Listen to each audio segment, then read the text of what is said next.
Elle n'était que 4 en France. Angoulême devient ville créative et c'est un label de l'UNESCO.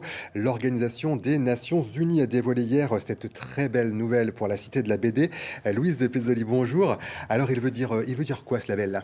Eh bien, ce label de l'UNESCO récompense les villes créatives à travers le monde. En tout, elles sont 246 et Angoulême vient d'être labellisée dans la catégorie littérature, car vous le savez, Florent, Angoulême, c'est la cité de la BD. Cela va faire bientôt 47 ans que son célèbre festival existe. Un musée lui est même dédié. Tout ça, ce sont des atouts culturels que la ville a mis dans son dossier de candidature pour l'UNESCO, avec des propositions concrètes comme des rencontres de la BD internationale et aussi la création d'un prix spécial. Eh bien, nous allons entendre une réaction, celle du directeur de la cité de la bande dessinée.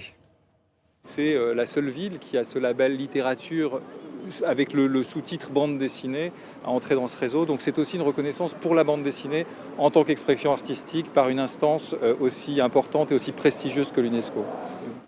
Et le maire d'Angoulême, Xavier Bonnefond, lui aussi parle de reconnaissance. Et oui, une reconnaissance effectivement, car en réalité, la ville ne touchera pas d'argent de ce label. C'est surtout une promesse d'attractivité, un flux de touristes plus important et une image évidemment à l'international. Désormais, seules 6 villes françaises ont ce fameux label. Il y avait déjà donc Limoges pour la porcelaine, Saint-Étienne pour le design, Enghien-les-Bains et Lyon pour les arts numériques. Désormais, il y a Angoulême qui se rajoute à la liste et Metz pour la musique. Merci beaucoup. Il y aura une fête pour célébrer ce label mercredi prochain au chez Magélis à Angoulême.